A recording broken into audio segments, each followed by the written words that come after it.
record you. No, I was just joking around. My hair's pretty long. Okay, so let's go introduce. Everybody can introduce themselves. Who wants to start? What about Joy? Joy already started. Hello. Yeah. Hello everyone. My name is Joy, and now I live in Đồng Nai province. So just I'm 28 years old, and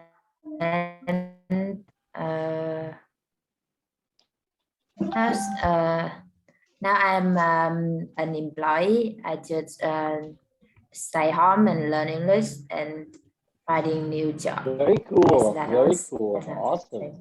Yes. Thank you, Joy. Who else? Who else can introduce? Yes. My name is Phoebe, and I'm living in Ho Chi Minh City now, and I still waiting to go to my new job because it's delayed all the time. So I'm learning English too, and nice to meet you. I like your hair. Thank you. Thank you. Nice to meet you too, Phoebe. Thank you. Okay, well, let me introduce myself really quick. My name is Albert. In Vietnam, they call me Bơ. A lot of people just call me Bơ. And I'm from Southern California, and I've been living in Vietnam about 4 years. And I took some Vietnamese classes before I came to Vietnam, so I know a little bit of Vietnamese. And my mom is Vietnamese as well. Pretty close to my home. All right. So, who's next? Phương, huh? Yeah. Hello everyone, and my name is Phương, and I'm living in Ho Chi Minh City, and the center of the COVID pandemic. And but okay, my family is okay now, and I'm married, and I also have one little daughter, 3 years old. And my aim to learn English is communicate with my daughter, because when she go to school, maybe she learn English faster than me. So I need to good at English and interact with her. That's my arm in English. And nice to meet you, Mr.Albert, and everyone. Yeah. That's awesome. That's awesome. Yeah, that's all. Thank you. Thank you. And how about you, Bella? Hello, everyone. I'm Bella. I'm from Hanoi, but now I'm living in Japan.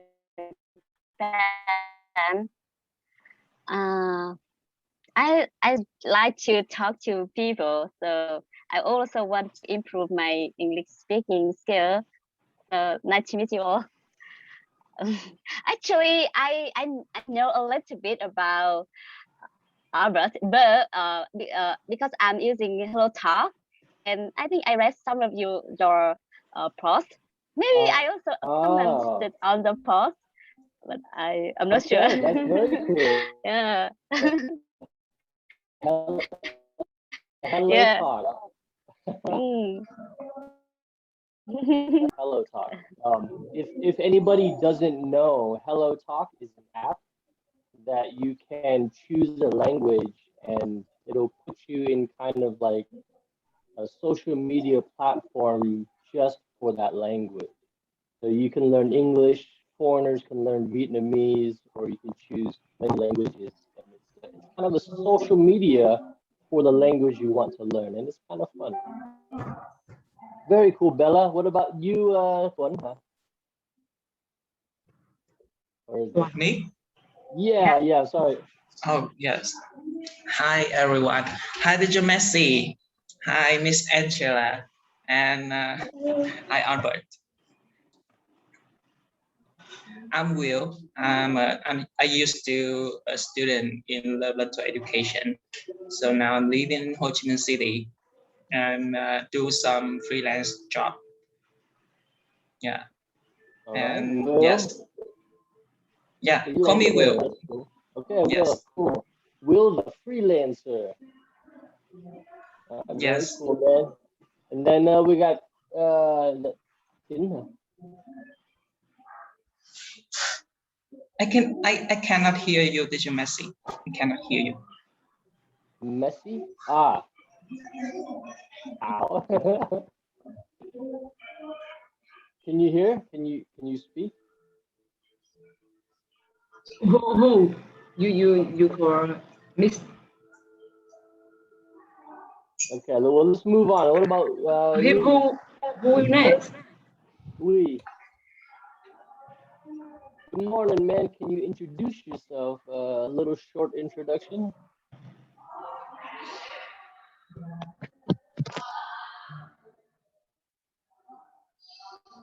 Duy, Mr. Bơ call you. Me? Sorry. Yeah. I cannot hear you. Sorry. My name is Duy. Now I living home Bình Thành province, and I stay in my hometown. I'm 28 years old. Yeah, nice to meet you, everybody. Nice to meet you too. And then is that Jung?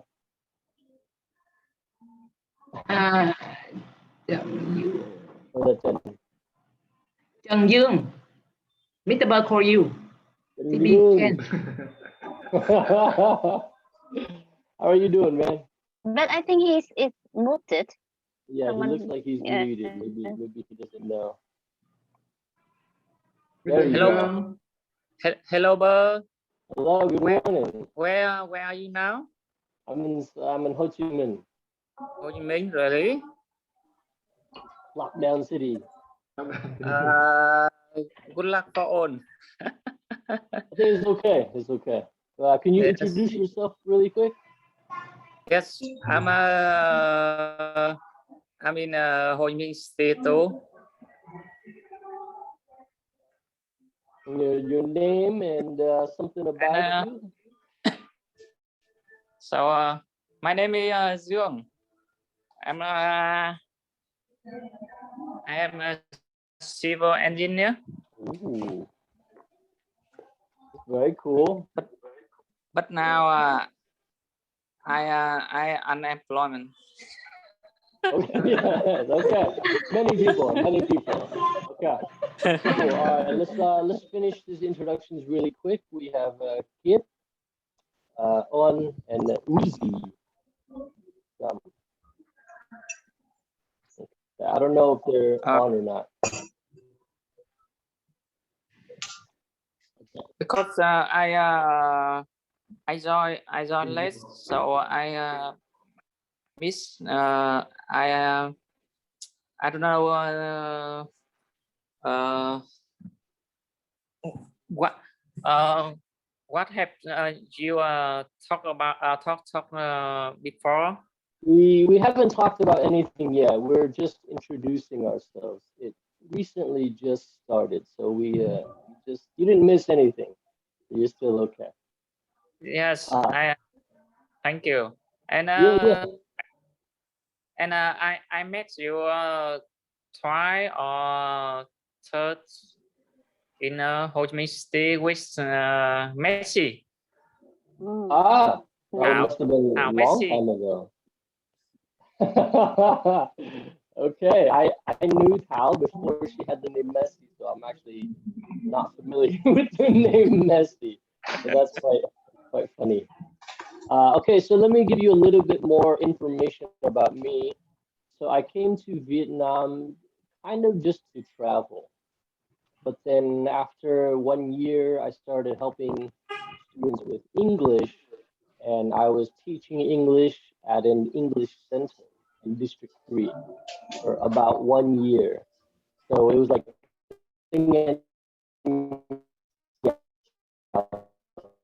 for 1 year. And then after that, I started teaching at a secondary school.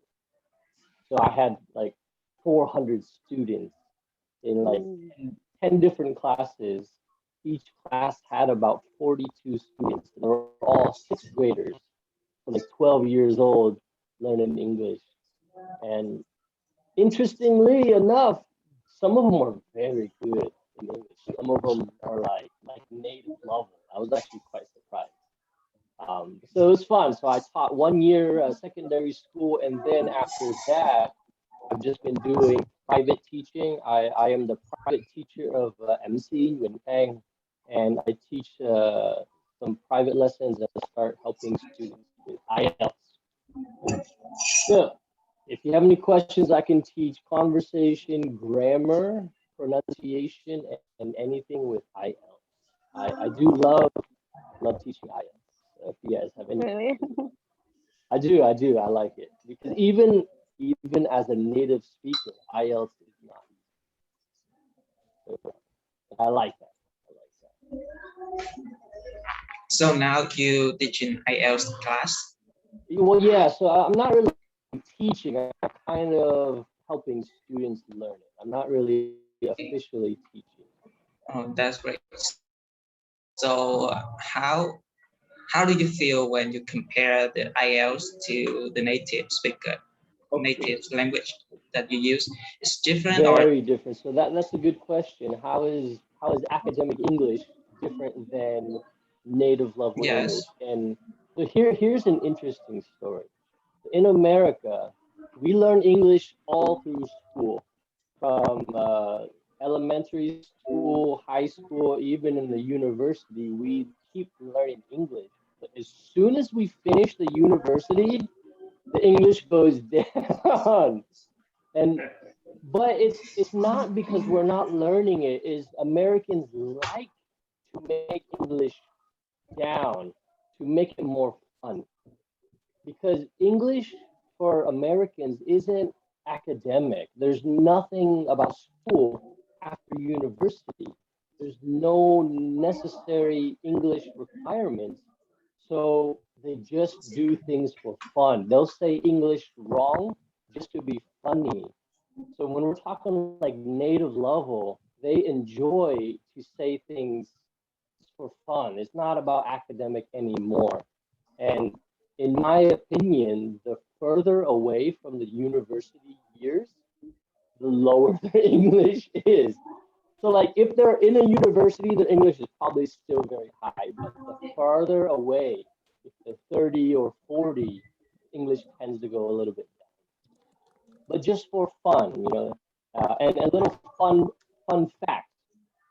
When we would have newspapers, maybe 20 years ago, we would have newspapers. They would tell the writers to write at a 7th grade level. Write the stories for 7th graders because that's the average level of English that people have in America. Is of like a 13-year-old kid. So it's actually significantly different, IELTS and the native level. That was a good question.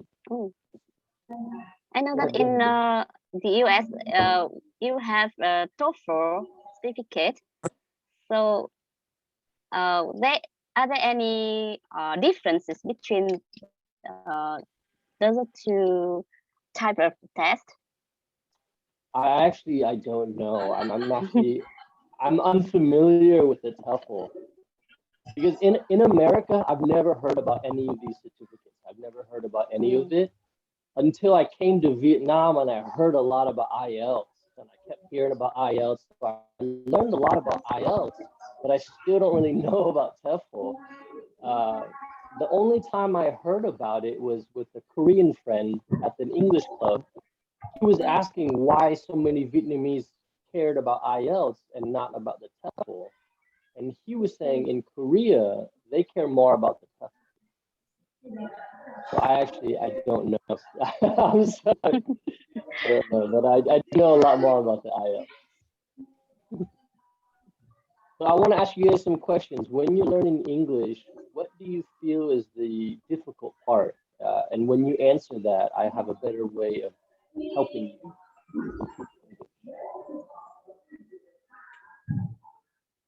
What is difficult when you study English? What do you think is the most difficult part?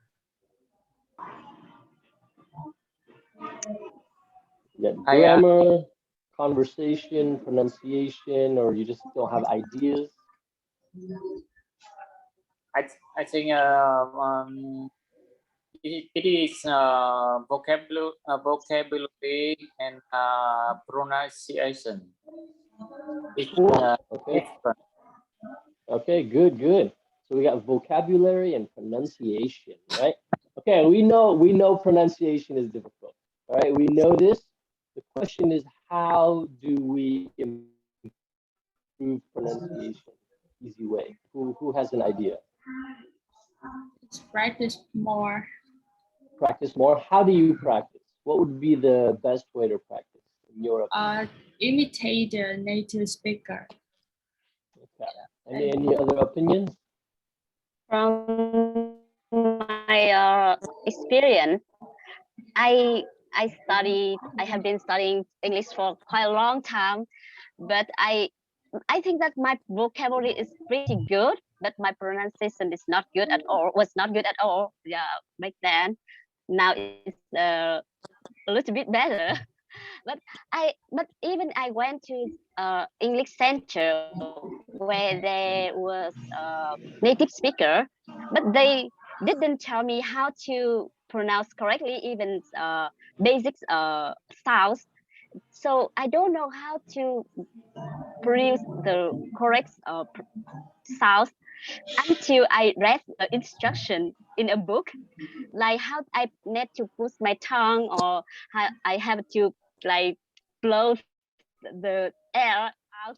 So that's the when I started to know how to pronounce some really important sound like T or D, something like that. Not from teachers, from a book. Okay. But I think it's really important to know that. Yeah. It is, yeah. Maybe, and I think that a lot of people, they are really good at like mimics other people. They just listen to them and can mimic them. But to me, it's no, I'm not good at like mix other people. So, but when I read the book, they have the picture of the mouth, and they explain how to do that sound. So I understand. I can do that. I'm really happy. Yeah. Okay, that's good. But it's really important. But one second, really quick. Can everybody hear? I was saying that she can't hear me and some other people. Yes, I can.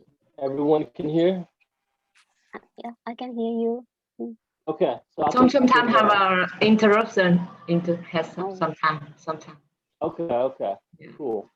So that's very interesting. So I want to ask you the reverse. Okay, so we're talking about Vietnamese, the pronunciation of English, but I want to ask you something interesting about foreigners and their pronunciation of Vietnamese. Right now, we know there's foreigners are terrible with the pronunciation. Even they can live here for 10 years, 15 years, 5. They know the vocabulary, but even then, the pronunciation is still awful. So the question is, how do we do that? How do we fix the pronunciation in an easy way? And there's many different ways. There's not just one way, but I want to give you the idea of when we're children. Okay, when we're young children, if you're from Bắc Lieu, if you're from Cà Mau, and you're from Miền Tây, right? You listen to your mom and your dad when they say tiếng Việt, biết nói tiếng Việt đi về cho vui, right? They will use different pronunciations. They don't say they will say the vui, đi, right?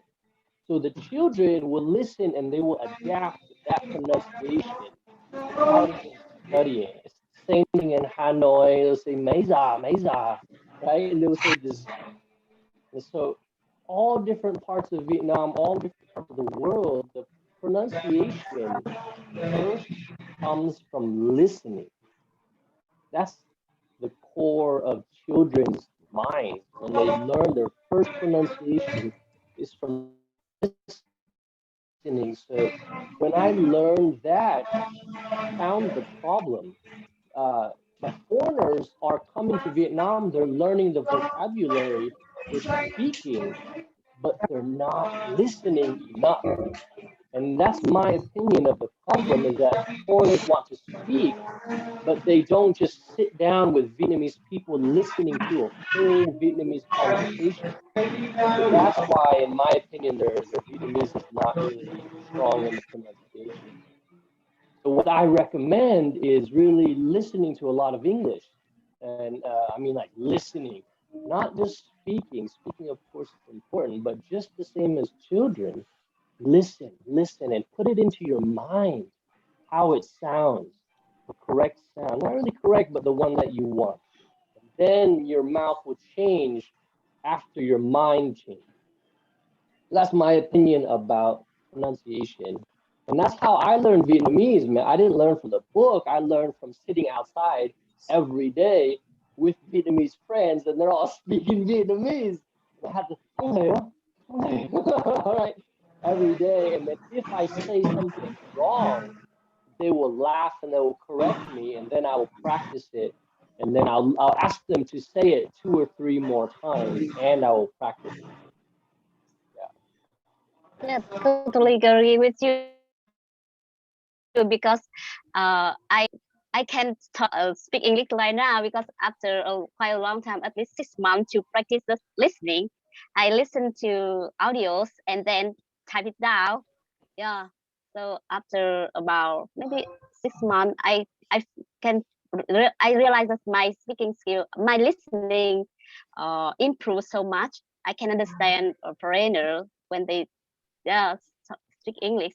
Like like I can hear every word. If there's no new words for me, if that all the words I know when they say I can listen to all of those words. So I think listening is really important. Yeah, Very practice it. good, Bella. Very good. English master. Your pronunciation is very good as well. And also, I just want to say you don't need 100%, you know, pronunciation. You don't need 100% a perfect pronunciation. Like my mom, her pronunciation is maybe like 60%. Maybe it's not like perfect. She will have a lot of broken English, but she lived in America. She lived in California. She would go to work and she would talk to people, and it's enough. And you don't need 100%. So you just need enough for people to understand you, and then from there you just improve slowly. So you don't need 100%. And also know that American babies have problems with pronunciation, specifically the TH that a lot of Vietnamese also have difficulty with, which is thank you or mother and father. If you listen to American babies, they also cannot make that sound because it's very weird. They'll say mama or mother or father, father. They'll say it with the D sound, even American babies. And it takes like 3 years before they can actually start accurately getting those sounds through. So it's very normal. Don't worry about it. The next question, vocabulary. How do we remember vocabulary without being so stressed out? Anybody got any opinions?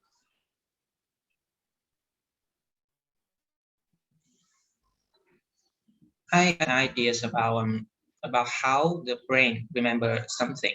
That's only one thing that we should repeat that so the brain can remember something like vocabularies. So if you learn some vocabularies but you don't use that, it's will gone. So nothing in your brain anymore. So I think the good ways to learn vocabulary is just research first, and after that we need to use it and repeat it. I agree. I agree. If you don't use it, you will forget. And then very Yes. true. I studied French. He speaks French with me. No, I something, use it. It's very important to use it, or your brain will think it's not important, and it will focus more on important. So one of the things, and I want to take this into the next conversation that we have, is that when we learning vocabulary, it should be about something you care about, something like relative to your life. You know, for example, guys, when they learn vocabulary, they're not going to learn vocabulary about like makeup and like lipstick and eyeshadow and eyeliner. Guys will not really remember these kinds of vocabulary because they're not really going to use it, and they don't have memories to connect with that. You know, when a girl learns about eyeshadow, she can think about every time she's put on eyeshadow, and it'll be a little bit stronger in the memory. Whereas guys, we can talk about like video games or like, you know, something like, I don't know what it is. It's easier to remember if you have some memories with it and some emotions. So with that, we should be learning about your life. So let's talk about your life. And this is kind of with the introduction, right? So when I'm in Vietnam and I learn Vietnamese, I learned a lot of vocabulary about teaching English. And I learned a lot of vocabulary about music because I was with the band. We were always talking about music in Vietnamese, and they would talk to me about the verse and the chorus and then all of the names in Vietnamese. So I would learn this, and I remembered it so well because I needed it, and it was important. So what about your guys' hobbies? What do you guys do? As you can see, I love music. Tell me about your hobby, your passion. What do you love in life? I'm a writer, so I recently I want to improve my writing skills, so I start to read English book, and it's about writing, and I learn vocabulary in this book, and also improve my reading skill. And I have a problem with learn vocabulary too, but when I start to read, and I realize that I don't learn vocabulary in purpose. I just read it, and because the book about writing, so some word will repeat again and again, and in that way I remember the vocabulary. Yes, good, very good. Reading is a very good way to improve your writing. And a lot of people actually have not learned that, but it's very, very useful. One of the most important things is when you're reading, you're not just reading the vocabulary, but you're reading how it's used. Yeah. All right. What about you guys? What about everybody else? Your hobbies, or what are you passionate about? What is something you love? Cooking, traveling, movies, music. My hobby is sometimes my hobby is go to meet a friend. I connect to the relationship. Everybody discuss. When I met it the people, I make everybody in a believe me. I sell in the product, and sometimes I say information in the for everybody hear me. I like the my products. Sometimes I come back in my country. I visit in the family.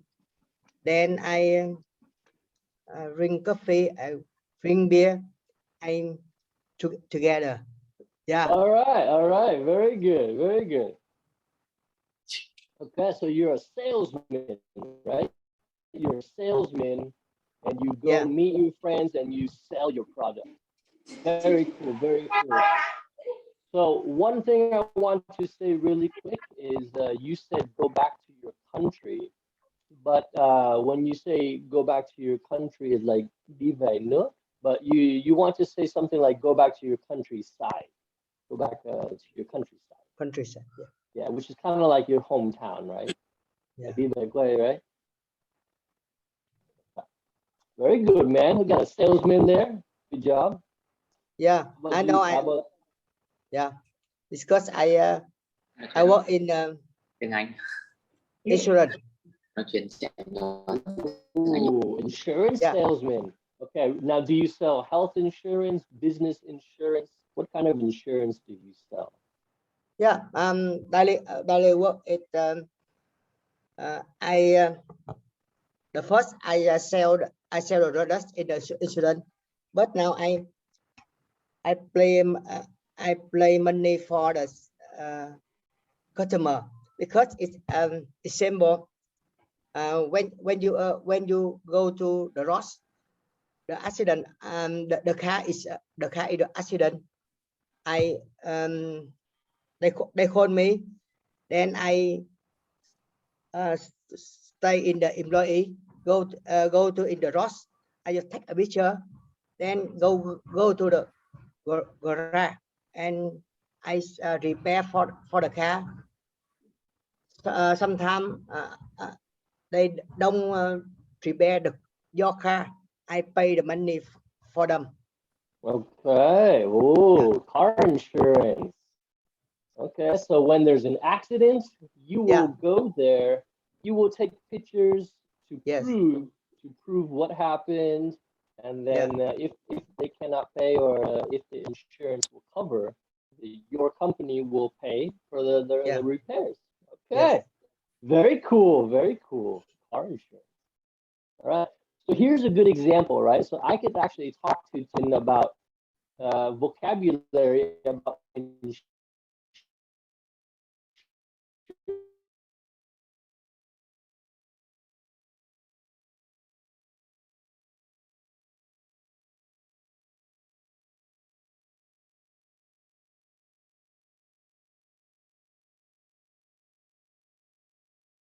Cool story. Thank you. What about anybody else? Passions, hobbies. What is something you love? Yes, I always learn vocabulary by watch some video. In the video, I will figure out some vocabulary that I don't know. So I will note it in my mobile phone, and I will go to research their meaning, and after that, I will use it in my conversation, or I will come to compare with some set of vocabulary with the same meaning. So by that way, I can understand clearly how we use this vocabulary. And when I note it in my mobile phone, I will note where I learned this vocabulary. And sometimes when I forget their meaning, I will come back this video and watch again. And I will, understand clearly the situation that they use this vocabulary. And I will learn about this word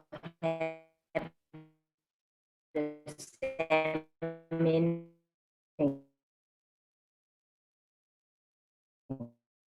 It's my way to try to remember the vocabulary. I just learn by video. Yes, some movie, some short movie, some video in Facebook or on YouTube by native speaker. Yes. Good, very good. I think that's very useful, man. A lot better than just reading the book. Yes. I remember when I was studying Vietnamese, and the book, it said the word luon, like forever, right? Like luon, it's like forever. And I remember learning the definition, and I'm like, okay, like I think about it in a romantic way, like I love you, luon luon, right? Forever. But then I came to Vietnam, and the way everybody was using that word was so different than I remember in school, right? People don't use that word to mean forever.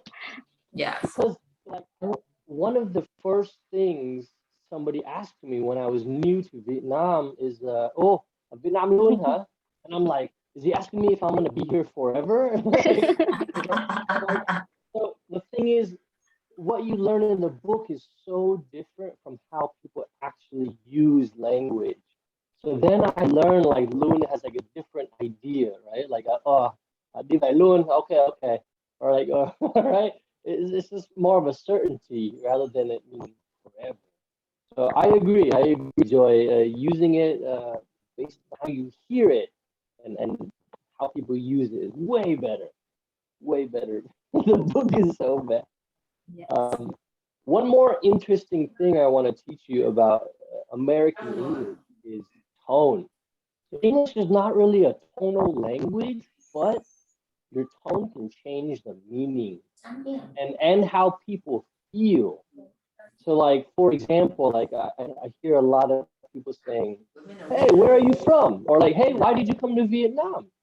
You know, it sounds like I'm curious. It sounds like I'm friendly. But then I can say the same thing with no tone and say, hey, why are you here in Vietnam? And it's like a little bit more serious, right? It's a little like less friendly. So it's the same thing, but the tone can actually change how friendly it is or if it's kind of serious. Like even in America, like in California, if somebody goes, hey, where are you from? I'm kind of like scared. I'm like, hey, does this guy want to fight me? Or for hey, where are you from? And for me, it seems like he's curious and he's very friendly. It's just exactly by the tone. And I know this is kind of difficult because some people are nervous when they're speaking English, and because they're nervous, they speak with a monotone. And it can kind of be difficult. I've seen a lot of Vietnamese go to America and do this. They're so nervous. And I'm looking at both people and I could see what's happening. And somebody gets so scared because they're so nervous. So but here's even a fun way, right? When you say, oh yeah, that's good, something is good. For example, we eat pho. They go, hey, is the pho good? And they go, yeah, it's good. But the emotion is not strong. You're like, yeah, it's good. Or you could say, my friends used to say this to me all the time. Is it good or is it good? And it would like have two different meanings. Right? Like, is it good or is it good? Yes, Yeah, maybe sometimes we we focus too much on what we're saying, so we forget the emotion we should put on what for the other. They feel a little nervous, but yes, emotion problem. can be so changing in the meaning. Yes, even the word what. Sorry, go ahead. I think we can learn the tone in movies. Yeah. Yes. Yeah, we see it's clearly in the movie. It's the same sentence, but I remember that in the French one Phoebe after seeing Joey play, and it's not really good, but they have to pretend that it's good, and they have, I don't remember exactly the line, but they have it 3 times with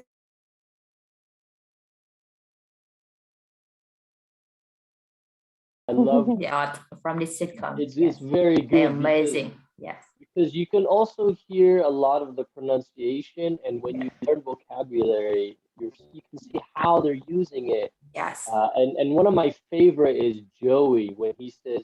Yes. Normally in academic English we can say, hey, how are you doing? But you hear Joey, how you say, doing? Hey, how you doing? How you doing? Yes. Yes. I watch them every day and I laugh every day. Yes, it's funny. So, and this is more of an example of how in English we like to have it more fun. We don't really care about academic English after the university. We use English for fun. And that's a good example. How you doing? How you doing? Yeah, and I know like when I take the IELTS exam, I'm gonna make a mistake because this is grammatically wrong. Like how you doing? But it's so like natural for me. For me, it makes sense, and everyone can still understand, which is why I kind of forget as a native speaker that we instinctively speak English incorrectly. But like nobody says anything. That's why in America nobody says that, hey, that's wrong, or at least most people. There are some people who often correct English, but yes, it's a little difficult for me to remember the things I say. It's a little bit incorrect.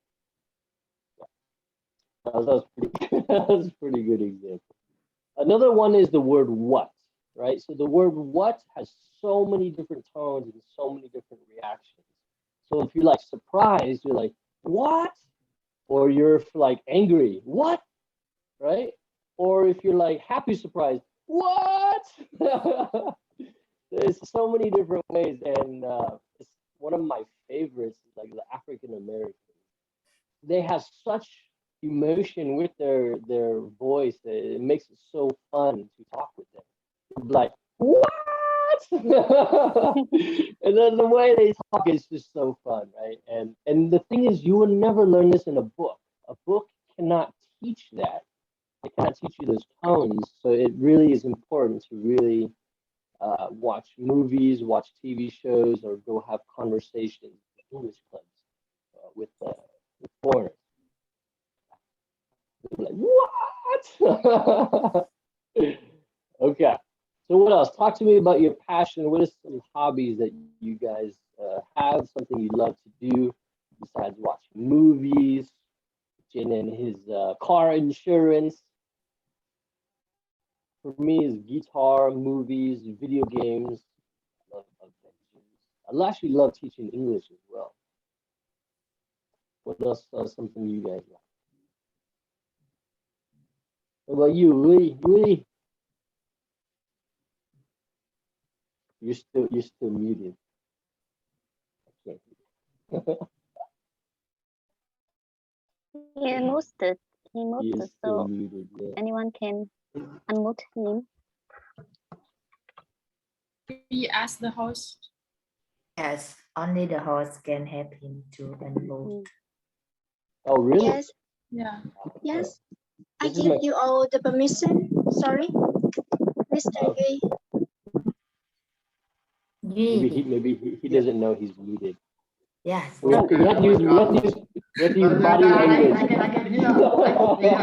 Oh my God, I cannot move. Okay.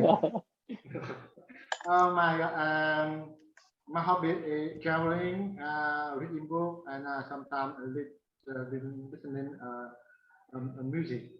But I think my problem is about learn English.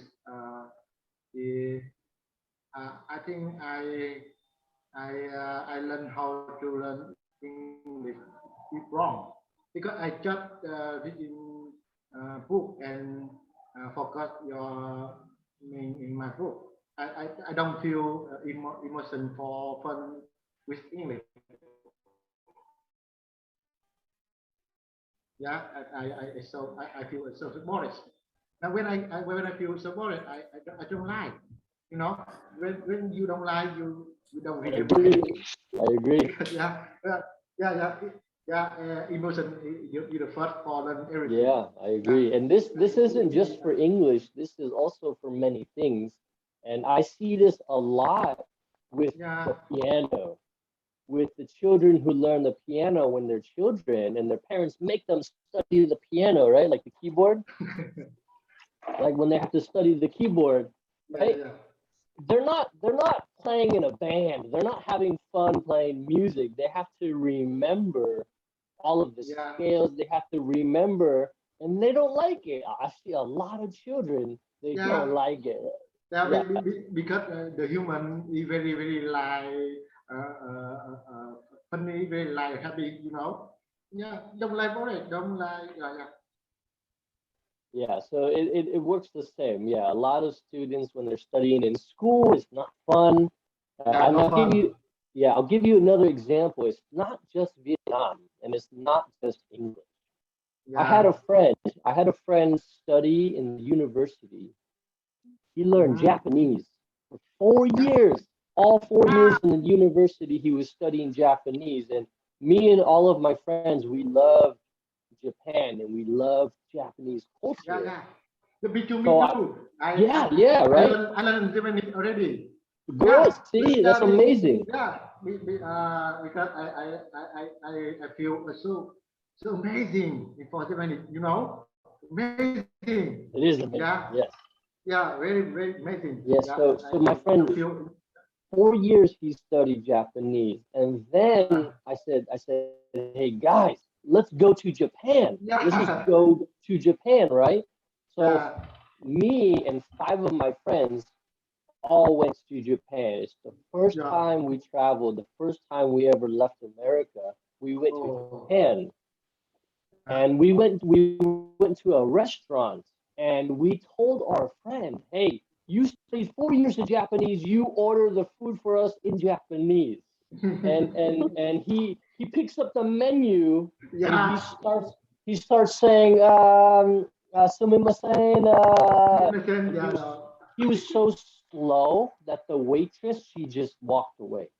She just walked away.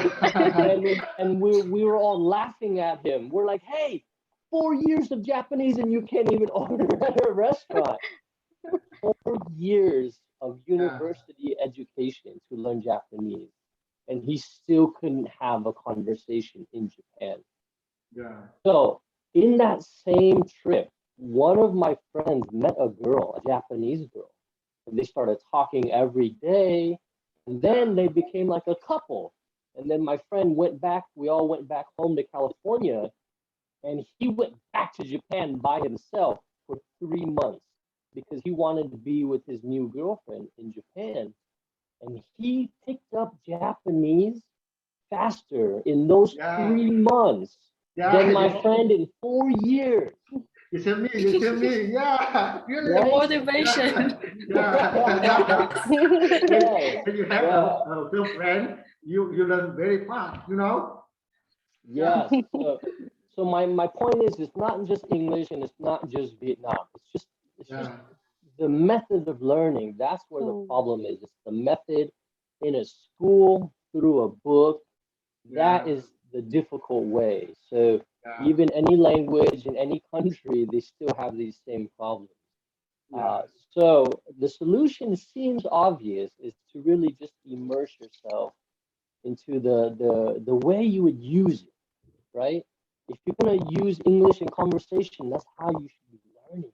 Like what we're doing right now, like we're just talking, we're just having a good conversation. This is the good way, and this is how I learned Vietnamese. I didn't really study from the book after I left the university. For me, that was difficult. It didn't work. So I was talking to Vietnamese people every day, and a lot of my friends didn't really speak English, so they were just speaking Vietnamese, and I would sit there every day just listening. And I would even say like stupid things all the time. Like I didn't know how to say some things in Vietnamese, so I would have to say my idea. So like one time I was on my motorcycle and I was riding with my friend Phong. And I said, hey Phong, không biết nói nhưng mà phải cho xe uống. And he was what? Phải cho xe uống. And he goes, đổ sáng. Yes, that. Cute. Yes, because I didn't know how to say it, so I had to say like, hey, I need to give my bike a drink. Well, that's the only way I knew how to say it. So it was fun and it was funny, and for me, that's the way I learned Vietnamese. It was just by trying and just saying what I could say, trying to learn it that way. Yeah, I think so. It's pretty interesting. So I implore you guys, like when you're learning English, like, really go to English clubs. Like I go to English clubs every week before we had the pandemic or the coronavirus. I would go to English clubs every week, and we would just have conversations, and you can choose your topic, whatever's on your mind, whatever you want to talk about, you can talk about that and learn new vocabulary in something that you like to talk about. Instead of learning it academically, like choose a topic that you're interested in. Like I can talk to Chin about insurance, and I'm sure he would love to talk about insurance and a lot of vocabulary. So that's the benefit of going to different English clubs and really just meeting foreigners and just having this conversation. And that way more useful. And that's how I learned Vietnamese. It's often with the Grab drivers. I'm on the Grab bike and they're speaking to me in Vietnamese, and I'm just trying to practice every day. and it's very fun. Yeah. Do you think it's because we learn English but we live in Vietnam and you learn Vietnamese in Vietnam? So I think the environment is very important because we don't have much foreign friends to talk about to learn how they talking in daily life, the very natural way they talk. Yes, absolutely. You're right. You're right. It does make it more difficult. So there are some things you can learn by yourself. For example, I think Joy said she learned a lot of vocabulary. Right? So vocabulary is something you can learn by yourself. You can learn the meaning, the definition, but then like some like phrasal verbs, some like idioms, some of those things is a little bit better to learn in conversation. So I do agree it's a little bit more difficult because I'm in Vietnam, everybody speaks Vietnamese. A little bit easier for me to learn. But it will get better. I do feel Vietnam will get to the point where it's almost like the Philippines, where there are so many people speaking English that it'll be a lot easier for the children to practice because there will be so many people speaking Vietnamese. And another thing is when I went to Japan, most of the foreigners spoke Japanese. And I was so surprised. I'm like, how do you guys speak Japanese so well? And the thing is, in Japan, they don't really speak English. Like, they studied English 20 years ago when America was doing a lot of business with Japanese cars and like TVs. If you were a business major, you would study English. And even in America, if you were a business major 20 years ago, you would study Japanese because that was the business thing to do. So they were learning English, but now there's like really no English. So if you're in Japan, you have to speak Japanese. Or you just don't talk to anybody, right? So you have two options. You either learn Japanese or you just don't talk to anybody. Because So a lot of foreigners, they learn Japanese quickly. And I feel, in my opinion, a lot of foreigners in Vietnam, they don't really learn Vietnamese because there's so many people who speak English. And they don't really need, they can live, they can go to the store, they can order food all in English. So the foreigners, there's no like need to learn Vietnamese. So I do feel English is very strong in Vietnam. And it's definitely a lot better than yeah. But we also have online now too. We have like Free for Talk, we have Zoom, we have a lot of different ways for you to go online and practice English. So I want to ask, do you guys have any questions for me? Anybody have any ideas, something you've always wanted to ask? Feel free to ask any questions. Yes, I want to ask about the intonation and the accent in English. Like when I talk English, it's just it's not really natural, and maybe it's make the foreigner they feel difficult to understand. Like yes, because I like I speak English with a really strong Vietnamese accent, so I want to learn about intonation, the rhythm, or the accent to to improve it. Okay, good question. Good question.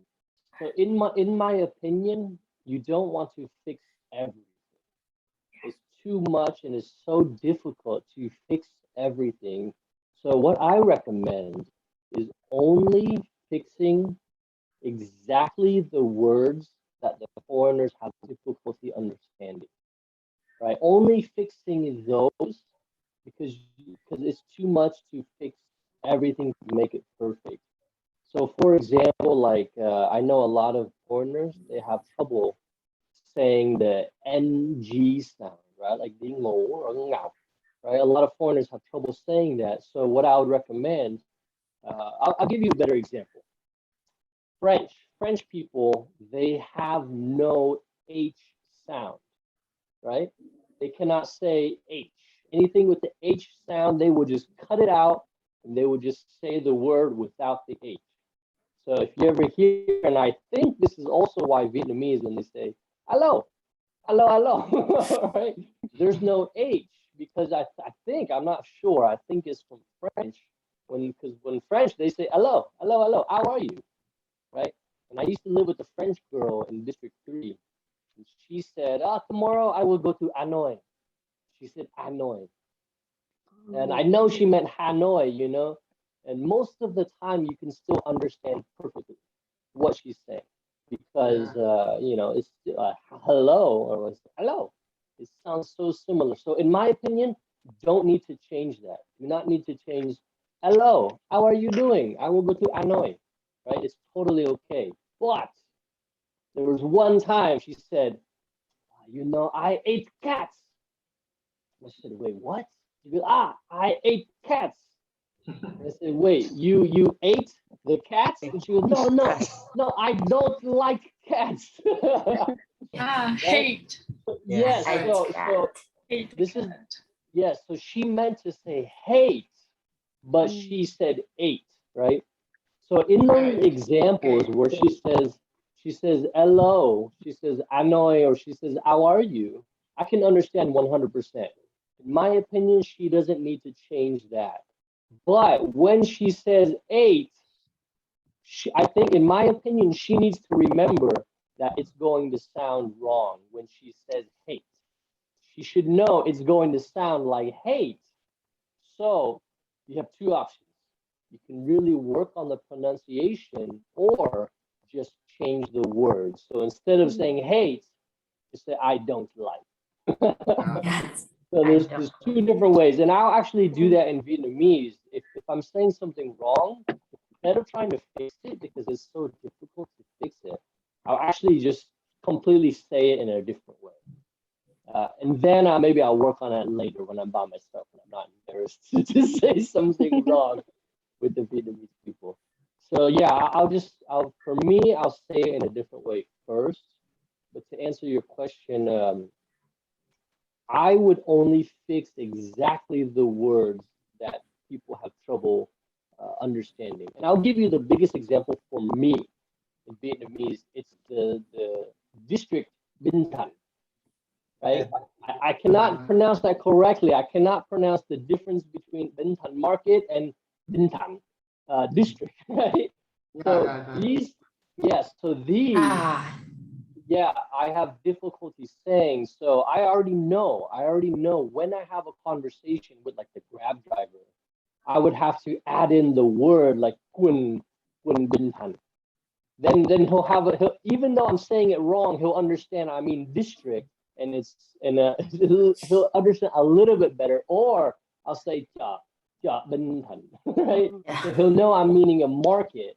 So that's just the way I try to improve it, by giving kind of keywords around it. Yes. But for me to pronounce it correctly is so difficult.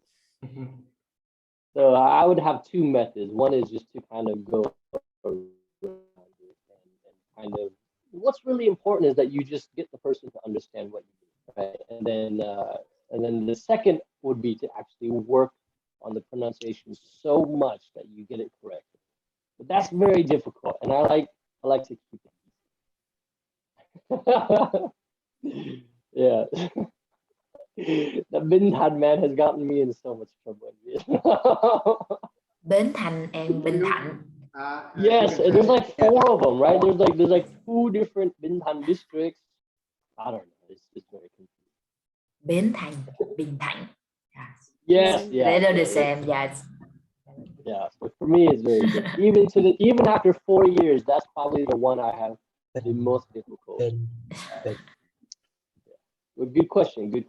So I would just recommend working around it instead of trying to fix it for now, right? Good. What about anybody else got any good questions? I practicing writing English, but I don't know how to fix this, and I don't, you know, I just writing what I think, and I'm not sure it's right or wrong, and I couldn't find someone to fix it for me? Is this there's some way that I can check it, or to make sure that I didn't keep writing wrong? Yeah, I think for you it would be very good to use the app Hello Talk that we were talking about earlier. Yeah, Hello Talk is a very good app for writing something, and it allows the foreigners to be able to correct it from your post. And it'll show you your original, and it'll show you under what the foreigner changed it to, and it'll show in green and red exactly what the foreigners changed. And it's actually particularly good for writing.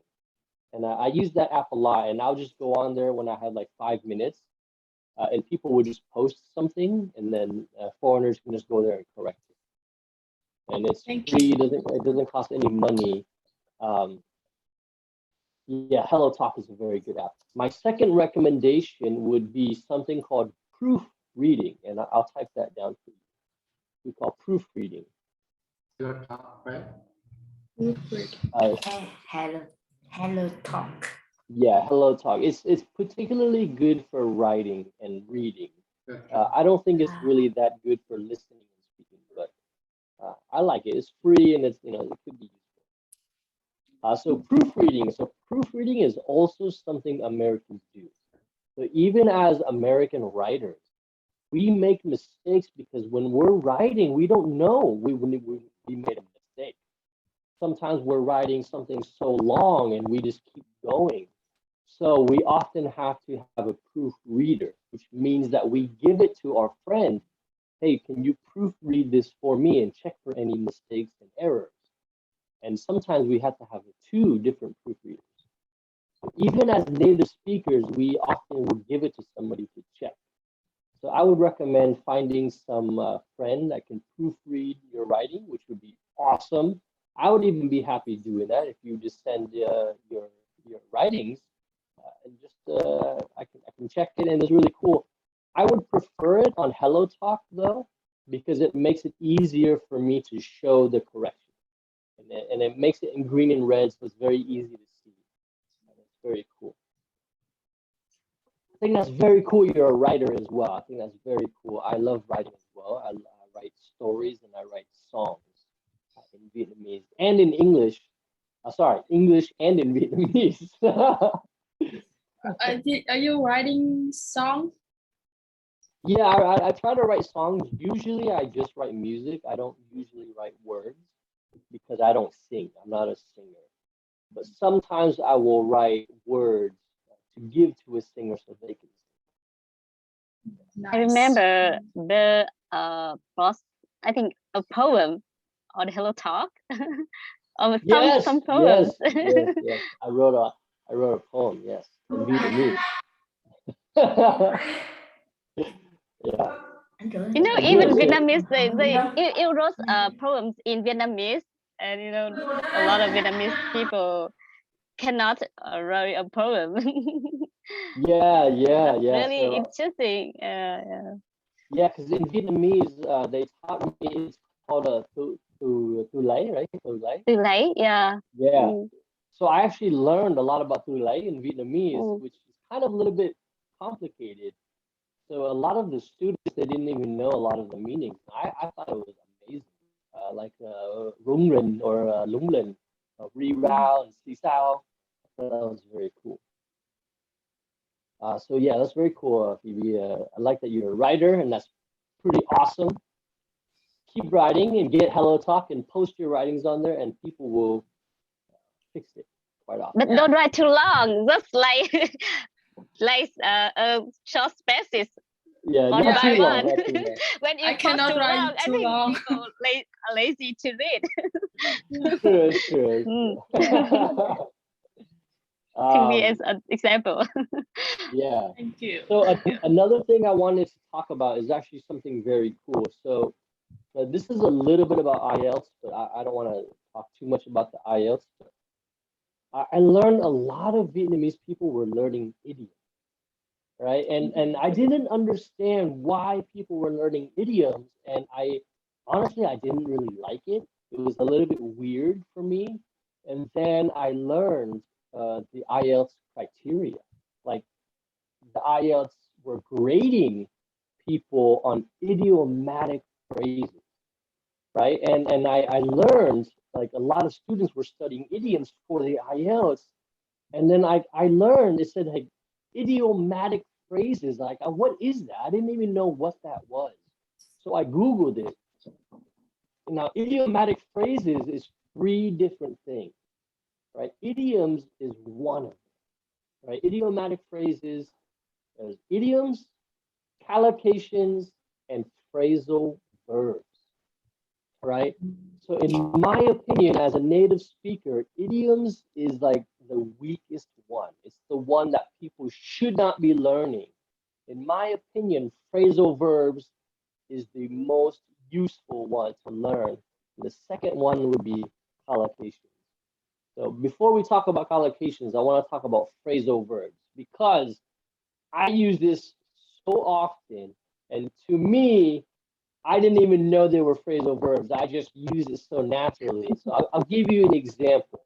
If all of us right now are walking around Landmark, right? We're just walking around, you know, enjoying the sun, and we see a restaurant. It's a new restaurant. And I say, hey, a new restaurant. I will say, let's check it out, right? Let's check it out. Oh, that's cool. Let's check it out. I didn't know this was a phrasal verb. For me, this is so normal as to, like, let's go and see, or let's go and see, get more information. But I'll say, hey, let's go check that out. So for me, this is way more useful than idioms. And the reason, in my opinion, is idioms are not easy to use. They're not really easy to use in a normal conversation, whereas phrasal verbs are very easy to use and it sounds very natural. And I'll give you an example of the idiom I hear that I don't really like is when it's raining outside and I hear somebody say, oh, it's raining cats and dogs.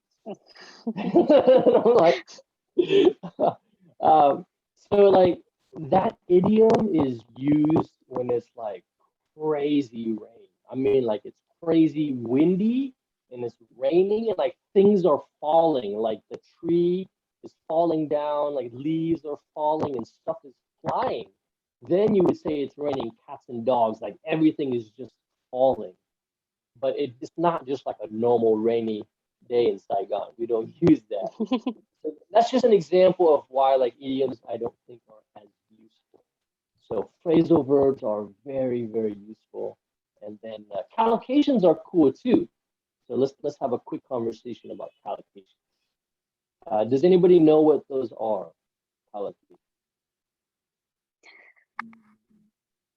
Okay. Yeah.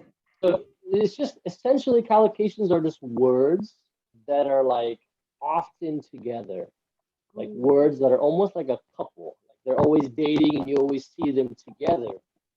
So let's have a little game, right? We have the word coffee. What word do you often hear with coffee? Drink coffee. Yeah. Drink coffee, okay, yeah, drink coffee, but let's use an adjective. Like Coffee milk break. coffee, right? Milk coffee would be like a collocation. Like we always hear about milk coffee. But what else would be another word that you often hear with coffee? Coffee break. Yeah. Coffee break? Coffee. Is this the collocation? I just tea, Yeah, that would tea be. break. Tea rest. Tea break. Tea break, yeah, exactly. So I didn't know if you said coffee break or coffee breath. Breath. Break. Like Bread. Oh. But both of those would be collocations, right? Because you hear those often. Coffee break, yeah. We also have like black coffee, strong coffee, right? So these are collocations, just words that go together very often. Like, oh, that's a strong cup of coffee. So I think these are a lot more useful as well. What about food? What are some words you hear with food?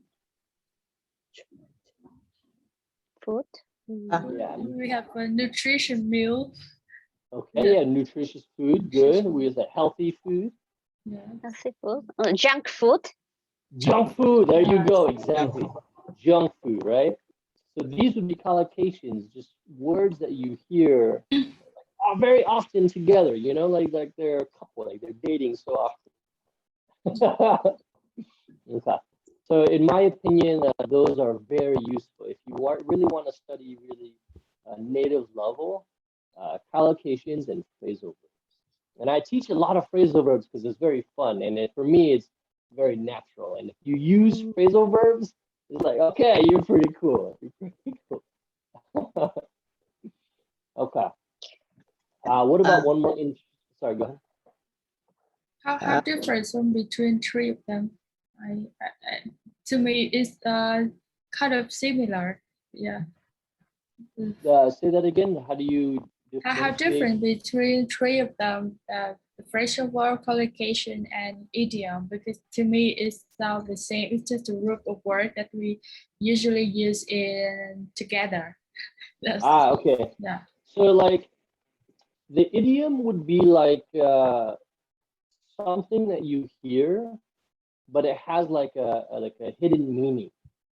So like when you say like it's raining cats and dogs, you're not actually talking about cats and dogs falling. So that's what we call an idiom, is when you read the sentence and it has like a different meaning than what you read.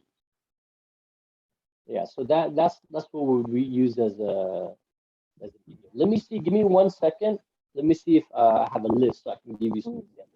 Actually, I often use Oxford's dictionary learner online, and if you like type some words there, they will tell you let's say some idiom with that's what including that word or a phrase verb already if you type it as a phrase verb.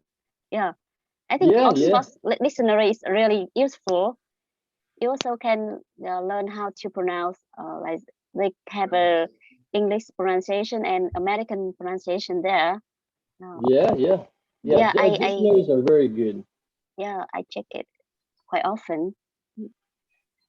Okay, give me 1 second. Feel free to ask any questions. I'm just going to look for my phrasal verbs.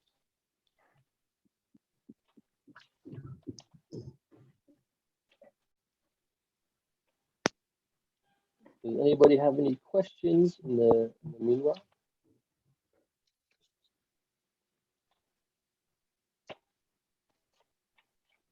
Okay, give me 1 second. I'm going to check my Google.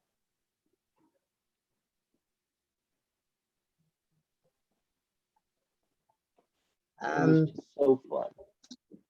I ask you, but in you use the English pronunciation is very important. But I study English a long time, but I don't use English for every day. But I must learn to English vocabulary, but I lazy. I use in dictionary. Sometimes I see in the work I read in the work in wrong. Sometimes I learn English again in the pronunciation, but I don't use in the connect with the work by work, and I don't in motivation in the learn English. Sometimes I attend in the internet, but I don't hear. I feel in the boring, but I stop English. I ask me, I want to speaking English very well, but when you hear Mr. Bơ speaking with me, but I don't understand. Sometimes I try everything. in May it you talk title I a little, but I want you say it appearance. Everybody want to learn English because I'm 39 years old. I'm learning it very difficult because I work in Vietnamese comedy. Sometimes in the enforcement I don't use English.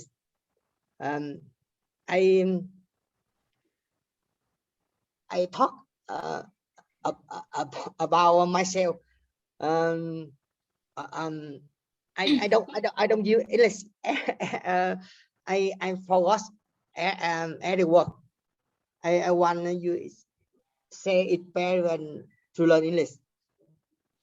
Cool, very cool, man. I mean, your English is good. I can understand everything you said.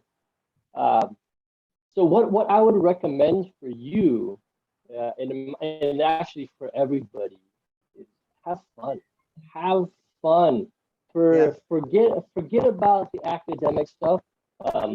Unless you're doing an exam. If you're gonna do an exam, then I understand. But if you're not doing an exam, just have fun with English. So like when you say hello to your foreign friends, you can say, "What's up?" Hey, what's up, friend? Right? You can just have fun with it, and that's what I would recommend. And just have fun conversations and really enjoy English. So whenever you see some foreigners, ask them questions. Hey, how are you? What's up? When was the last time you had some beer? Right? And ask some fun questions and make a fun conversation.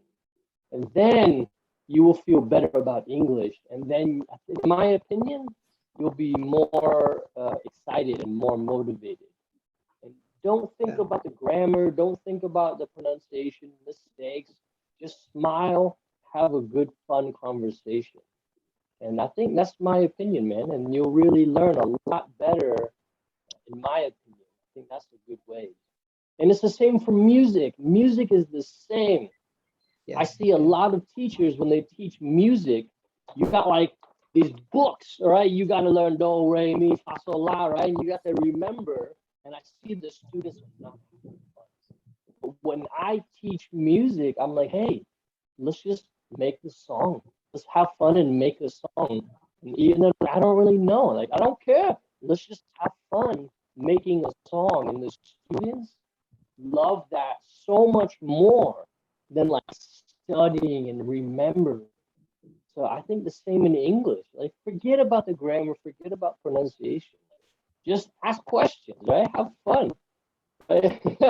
even I don't speak Japanese, but when I went to Japan, I just know like 3 things. Yeah. I just say konnichiwa, hajimemashite, right? That's all I know how to say, but I would say that same thing over and over to every person I met. And then in Vietnamese you say like người nước ngoài, right? Người nước ngoài. In Japanese they say gaijin, right? And I would just point at myself, gaijin desu, hajimemashite, gaijin desu. Right? I would just be stupid, but like for me it was fun. It was fun. Like I didn't worry about saying the wrong thing. I didn't really need to learn Japanese. So I just had fun. For me, it was very fun. And I enjoy learning languages. When I see Korean people at the English club, I say, how do you say, 안녕하세요, 안녕하세요. For me, it's very enjoyable. And even in Spanish, like, hola, ¿cómo está? Buenos días, amigo. ¿Tú hablas español? So for me, it's just, I would advise you to just have fun, man. Have fun. And have conversations, because that's the most important part of English. And if I could give you any advice, it's 3 things. Every conversation has 3 pieces, right? When you say hello, and when you ask questions, and when you say goodbye.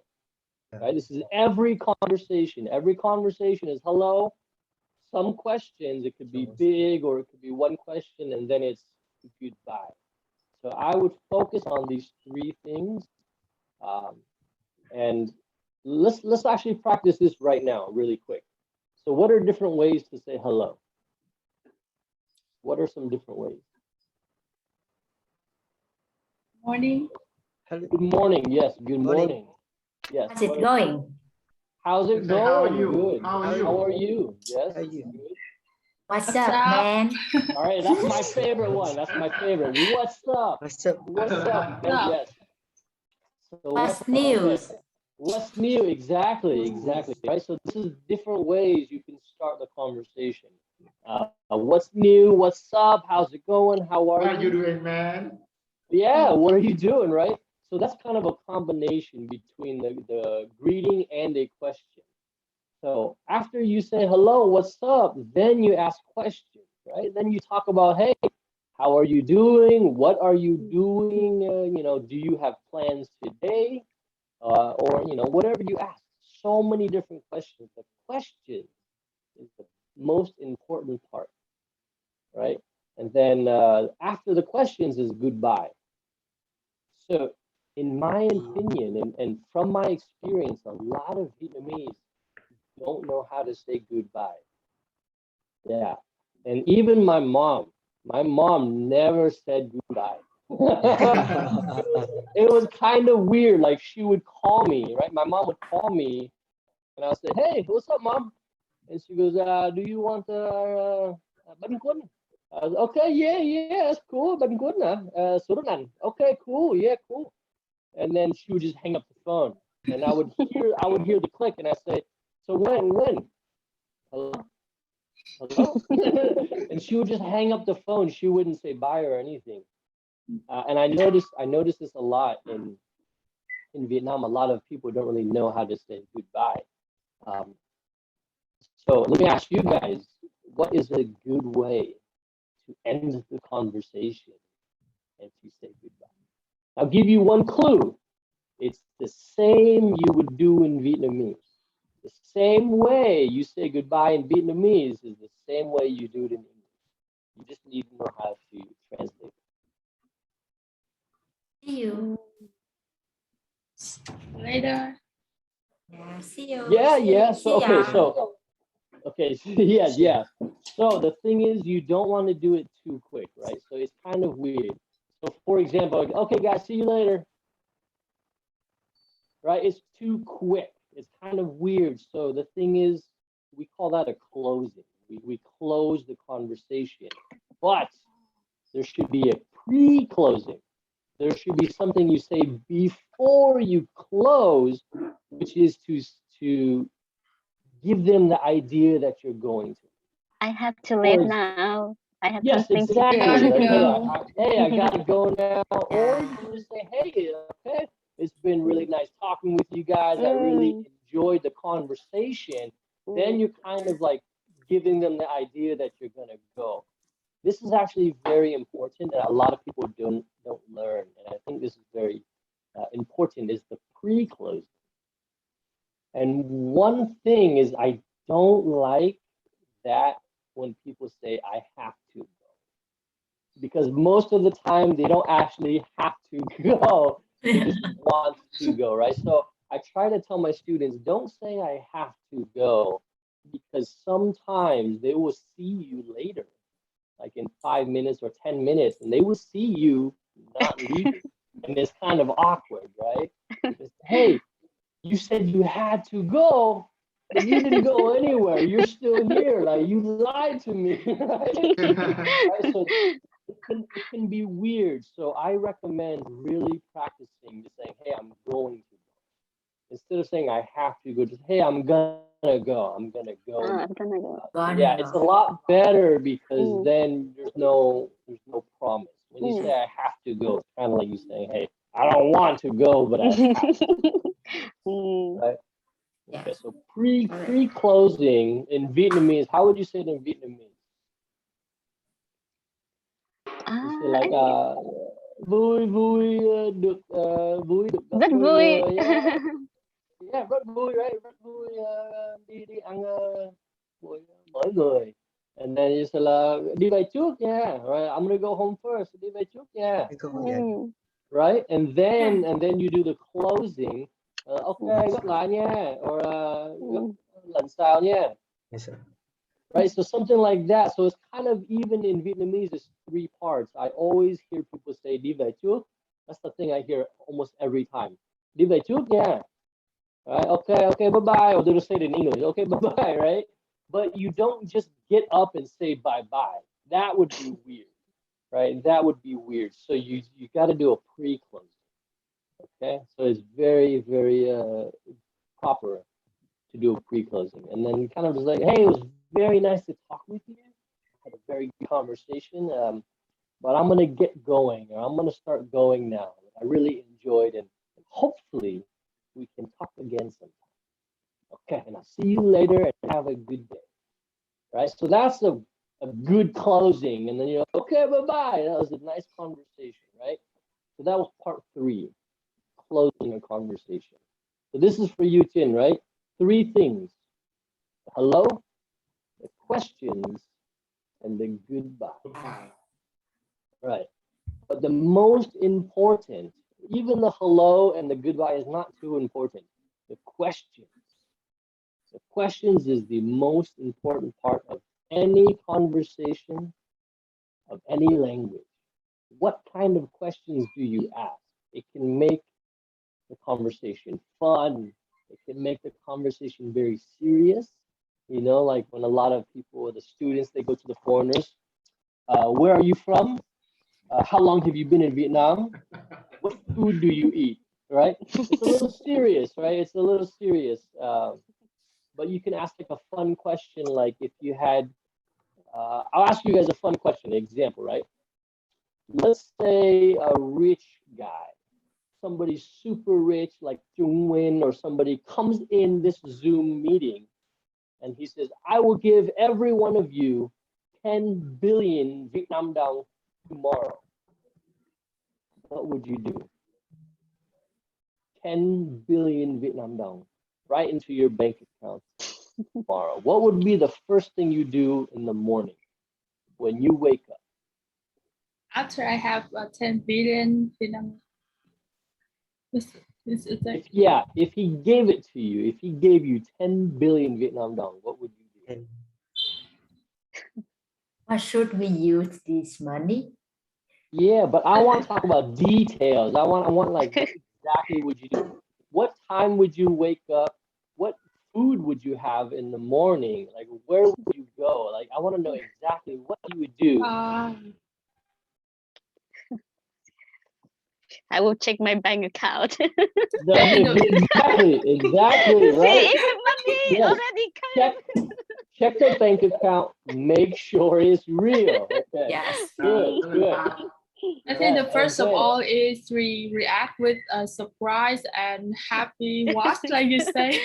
What? Yes, okay. Yes, right. So you get a surprise reaction. So let's say you check the bank account and it's real. What do you do next? Do you tell everybody or do you be quiet and don't tell anybody? What would you do? Yeah, I think I can tell to my family of my co-friends. Yeah, okay. Okay. And check people are check your bank again. Or you pinch yourself. Like, is this a dream? Are you dreaming? Yes, I probably would do the same. Check many times. Check the bank account many times. Yeah. So here's the question. So what would you do? You're excited. You check your bank account. The money's there. You wake up. What do you do? And slap my face. Slap my your face to make face. sure it's not a dream. All right. And then your mom, your family will ask you, well, why is she slapping herself? She's so crazy. Slapping. Okay. So good. So what else would you do? So you have 10 billion. You check your bank account is real. What do you do? 10 billion Vietnam dong? Go to do you internet do? and check what's how is selling and pick one. Say that again. I will check internet. There's some beautiful house is selling and pick one. Okay, now let me ask you, where? You want to buy a house, where would you buy a house? Maybe Hong Kong, Mang Đen, maybe. Where? In Mang Đen, it's a beautiful place to live, and I can have a beautiful house, the garden, that where I can relax and writing. Okay, Yes. now how Can many? you say the name of the place again? Mang Đen, La Bateau. I don't know. The small town of Quantum. Yeah, where teacher Thảo is stay here now. Stay there now. I Can you give more information like the? Yes, so I want details. I want to know how many rooms your house has, how many levels, right? Is it 2 levels, 1 level, 5 rooms, 10 rooms? You have 10 billion. Tell me about your house. I think have Actually, first, would you buy a house or would you build a house? If I think I will maybe build a house because I can decide how it look, how many rooms it is, and how big it is, and I can decide how it look. Yeah. That's awesome. I think that's a cool idea. Yes. And it's a small house, so I think I can got a big land, but I don't build a big house, just enough for me and my small family to live. And I will take the rest of the land for a garden. Yes. Wow, okay. So Phoebe's busy now. She's off building her own house. So now the rest of you, what would you do? 10 billion Vietnam dong. What do you do? I will build another house near the house of Phoebe. I love Yeah, neighbor. Yes. Neighbors. Yes. That's pretty awesome. Okay. Yeah. That's a lot of money too, man. That's going to be a nice neighborhood. Yes. Okay, what about the rest of you? What would you do? 10 billion Vietnam dong. What would you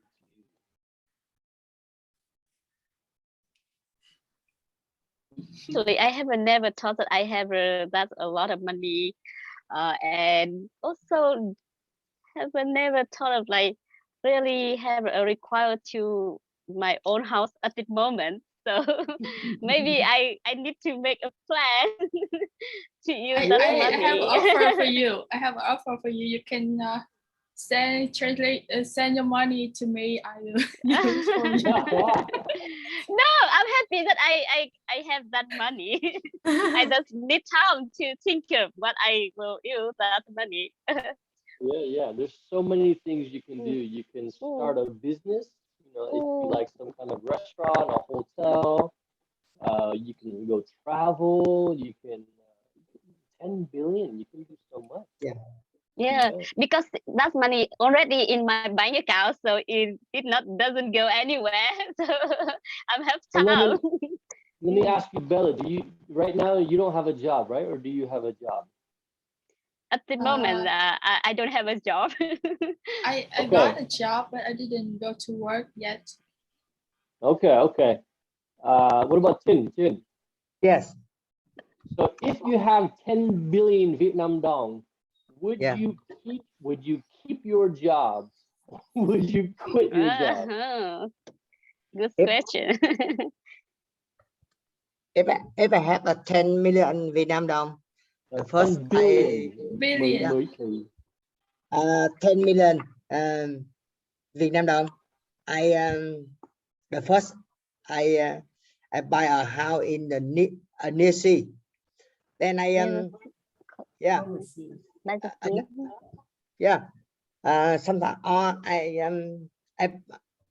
buy it a house in the mountain, but but now in Vietnam, everybody like go to the mountain. I want to have a second hand in the mountain. I see in the poor. I feel in the cloud. I make a home.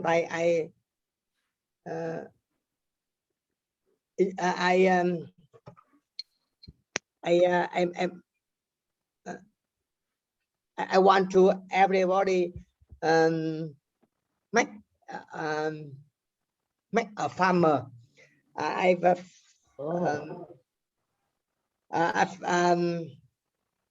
plant a tree and use vegetable make cake. To grow Yes. vegetables. Yes. That's very cool. So you want to buy land in the highlands and then have a lot of vegetables and maybe fruits, and you can grow a lot of food. Yeah. That would be cool. Because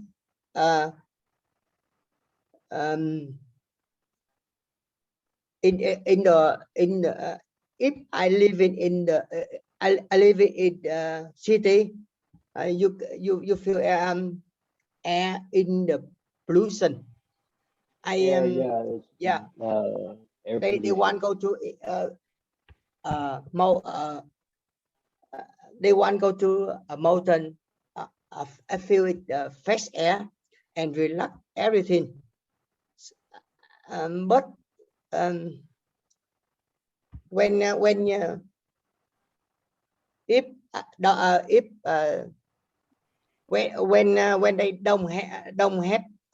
don't have money, you go to a city, you make you learn a money, then you learn a lot of very much money, then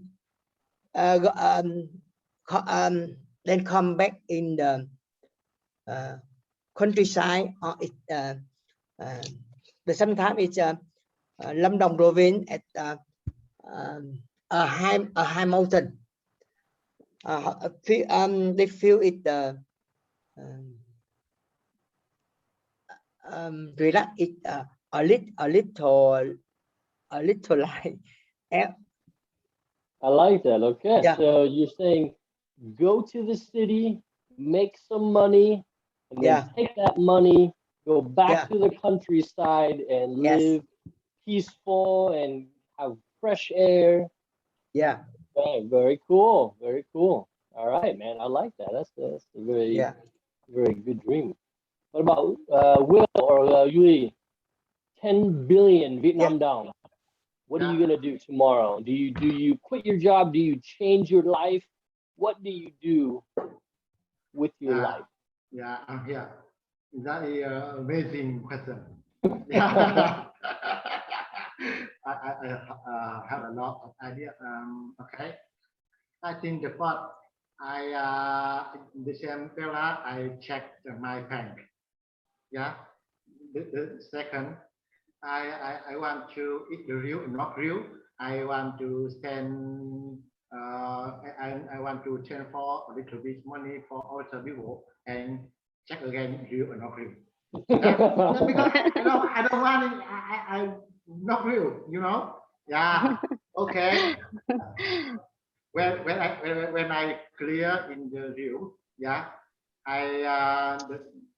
the third, I want to connect with billion man, and I make the question with the billion man how to use the billion money. If you have 10 billion money, and you can help me, yeah.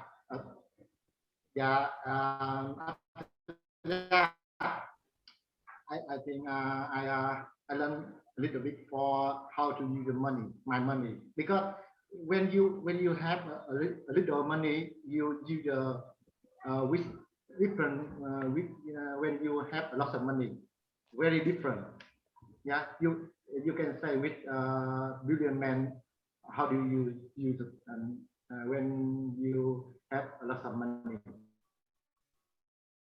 Yeah, and I learned a little bit for how to use 10 billion money, and I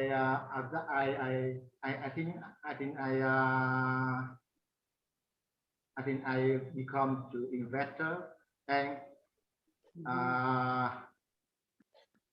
continue. I want to run around the world.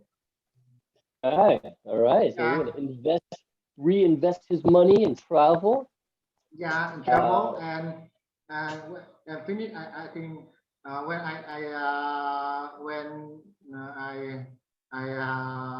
make more money, I give for my development country. Oh wow! Okay, very good. Yeah, Okay, so really quick, I think Tao was saying that the room is going to close soon. So I wanna talk about a couple of things first. So if a person has $1 billion or $1 billion dong, we can call them a billionaire. Yeah. A billionaire, or a million would be like a millionaire. So yeah, so talk to a billionaire. How do I spend my $10 billion? Okay, Yeah. so before we finish, I just wanted to talk about like how questions are important, right? For like the three things. Questions is like the biggest part of any conversation. So practice questions and make it fun, right? Like have really fun questions, because then it's a really fun way to improve English, and it's a really fun way to be detailed, right? So like you don't always have to talk about like what are you going to do with the 10 billion. You can talk about going to the cafe, like how are you going to go there? Are you going to take a grab bike, or are you going to buy a limousine? The limousine will take you there. You don't drive anymore. Something like that, right? And then like, do you buy a coffee, or do you buy a coffee for everyone in the building because now you're so rich and you're so happy? Okay, but before we leave, I want to practice one more on the closing, right? So as we close, we can practice how to close a conversation. But before we do that, I want to ask you, there's a Vietnamese saying, when people go home, I often hear people saying, okay, đi về Cẩn thận nha. Now, I want to ask you, do you know how you say that in English? In English? Yes. Stay safe? It's not in exact translation. It's kind of more of an equivalent. So in Vietnamese, okay, đi về Cẩn thận nha. Nice drive. Say it again. Say that again. Nice drive, I guess. No, almost. How about mind your step? Mind your step. That's for walking. If you're walking, maybe up the stairs or walking. Stretch your leg. Safe driving. Stretch your leg. Almost safe driving. So it's almost like that. So this. Say that again. Check yourself. Almost. Okay, so this is very interesting, because even in Vietnamese, the first part is đi về, but nobody ever translates that into English, right? So đi về Cẩn thận, right? So đi về. Go home. Go home, right? And then we say Cẩn thận, which is go home carefully. Yes, there you go. Carefully. So you say yes. You can. There's many different ways to say it, and we say this in English, but usually we say get home. Get home safely, get home carefully, or we say drive carefully or drive safely. So if they're driving and it's raining, you can say, hey, drive safely. Okay? But if they're on a grab bike, like if it's a foreigner and they're not driving, you don't say drive because they're not driving. So you can say get home. Okay, get home safely or get home carefully. We use it quite often in Vietnamese and in English, but a lot of people. Yeah, we often say, okay, get home safely. This is the most common. Okay, get home safely. All right. So let's practice the closing, okay? I think Thảo said the room is going to end soon, so we can practice closing. So do you guys remember how to pre-close? What do you say to pre-close the conversation? Yo, we gotta go. First, that's a little bit more of the closing. So the pre-closing is more about the situation, right? The situation. You kind of summarize the situation. Yeah, it's time to talk to you. It's time to talk. There you go. Have a great conversation today. Yeah, it was nice talking to you all. Yeah, there you go. So yeah, it's been really cool to meet all of you, and it's been really fun. I don't know if we got to hear from Angela. I don't know what happened with that. But Bella, Joy, Phoebe, Tina, we, and Will, you guys are awesome. Your English is very good. And it's been fun. This is my first time doing a Zoom meeting, but it's been pretty fun. So we do a pre-closing, right? You just wrap up, you kind of summarize the situation, and then you say, okay, we're going to get going. It's a Sunday. I hope we have an awesome, amazing Sunday. And then you say good wishes. You know, you can say have a good day, have a good afternoon, or have a good weekend. Then you finally do the closing, and then you get to choose. You get to choose which closing you like. There's like 10 different ones. You can say bye. You can say see you next time. See you later. Have a good day. Have a good afternoon. You get to choose. I want you guys to choose one. How do you say goodbye? Have a good day. I would usually say yes. See you later. I usually say see you later. Okay, good. Have a good day. See you next time. See you next time. What else? Choose one. Joy, Will. Talk to you later. Talk to you later. Good one. Good one. Okay, Will, how do you choose to say goodbye? See ya or have a good one. Good. There you go. Okay, guys. Any questions before we go? Anybody have any last questions? No. No, Okay. we talk. No, I just want to say that your Vietnamese is very cute. I love it. I try. Yes. So because I know the teacher, he Australian and he speak Vietnamese by Huế accent, and now I know one more use a Saigon accent. It's very cute. Wow. Both of them is very cute. Both Order use. with a Huế accent. Yes, totally Huế accent and very cute. He can speak fluently by Huế accent. Yes, it's cute. Very interesting accent you have. Yes. Okay, wow, very cool. But use skill also. Yeah. Thank you. Yes. Okay, guys, you have an awesome day. Enjoy your Sunday. Stay safe. Everybody in Ho Chi Minh, stay safe and stay happy. Okay? Yeah. And then see you next Sunday. Yeah, sure. Bye bye. Okay. Really quick. Bye. Talk to you later. If you guys have any questions, save it for next Sunday. All right. Bring some questions with you. Yes. Thank Until you. then, have an Thank you awesome so day. much. Yeah. Yes. Thank you. Thank for you. today. Bye bye. See you guys. See you.